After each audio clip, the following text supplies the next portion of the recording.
كتاب حفيظ بل كذبوا بالحق لما جاءهم فهم في أمر مريج أفلم ينظروا إلى السماء فوقهم كيف بنيناها وزيناها وما لها من فروج والأرض مددناها وألقينا فيها رواسي وأنبتنا فيها من كل زوج بهيج تبصرة وذكرى لكل عبد منيب ونزلنا من السماء ماء مباركا فأنبتنا به جنات وحب الحصيد والنخل باسقات لها طلع نضيد رزقا للعباد وأحيينا به بلدة ميتا كذلك الخروج وقال رسول الله صلى الله عليه وسلم وما اجتمع قوم في بيت من بيوت الله يتلون كتاب الله ويتدارسونه بينهم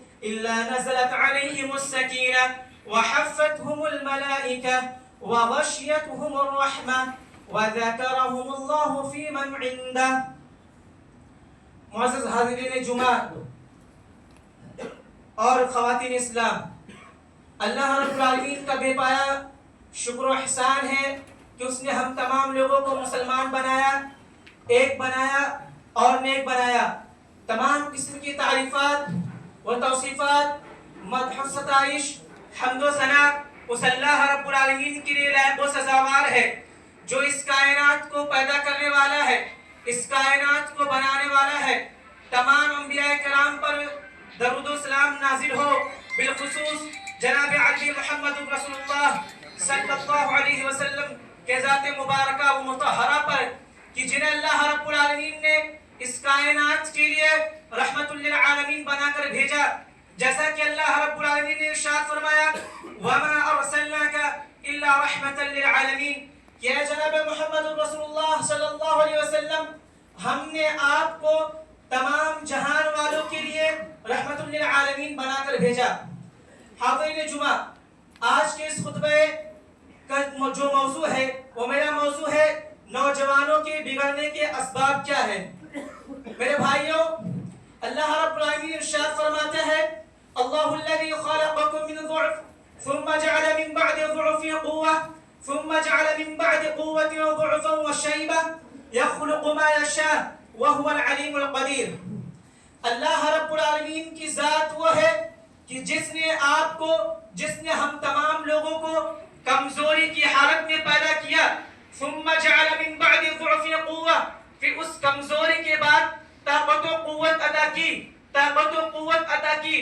ثم جعل من بعد ضعف قوة شيبة يخلق ما يشاء وهو العليم القدير، اور پھر اس کے بعد بڑھاپا عطا کیا.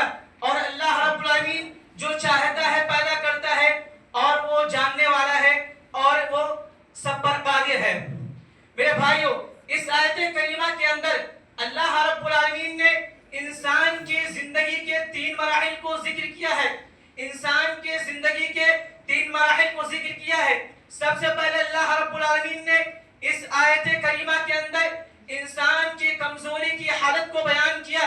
جب انسان اس کائنات کے اندر آتا ہے تو اسے لگ بھگ 2 مہینہ اپنی جگہ سے کروٹ بدلنے میں لگتا ہے اور 2 سال تک اپنی ماں کے پستان سے لپٹا ہوا رہتا ہے.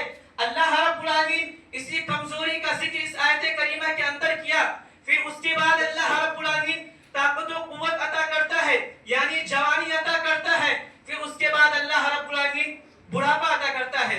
عزیزان گرامی، نوجوان کسی بھی قوم کے ملک تعمیر و ترقی میں نمایاں کردار ادا کرتے ہیں، اور قوم کے جو بزرگ لوگ رہتے ہیں ان سے بڑی گہری توقعات وابستہ ہوتی ہے. اس لیے جس قوم کے نوجوان باہمت ہوتے ہیں، باشعور ہوتے ہیں، با کردار ہوتے ہیں، ایسے قوم کا مستقبل روشن تابناک نظر آتا ہے. اور جس قوم کے نوجوان راہ راست سے بھٹک جائے، سیدھے راستے سے ہٹ جائے، وہ قوم کبھی مستقبل میں کامیابی کے راستے پر گامزن نہیں ہو سکتی. میرے بھائیوں، جب ہم قرآن مجید کا مطالعہ کریں گے تو ہمیں معلوم ہوگا کہ نوجوان لوگ ہی تھے جنہوں نے دین اسلام کی خاطر اپنی جانوں کو قربان کیا. وہ نوجوانوں کا طبقہ ہی تھا جنہوں نے اپنی جانوں کو قربان کیا. میرے بھائیوں، جیسا کہ اللہ کے نبی کریم صلی اللہ علیہ وسلم نے ارشاد فرمایا کہ 7 قسم کے لوگ